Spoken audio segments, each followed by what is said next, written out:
Hey guys, in this video I'm going to show you how to enable parental controls on your Android mobile device using your Play Store app on.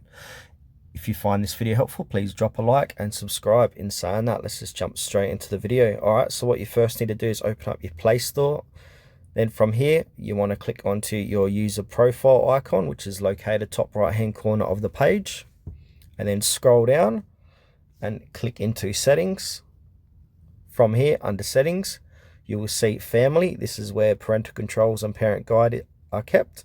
And now, as you can see, parental controls is currently turned off. So to enable that, click onto parental controls and go ahead and enable this option. You need to add in your phone's PIN to do so. So I've done that, then click on OK. And then you need to confirm your PIN, click on OK again.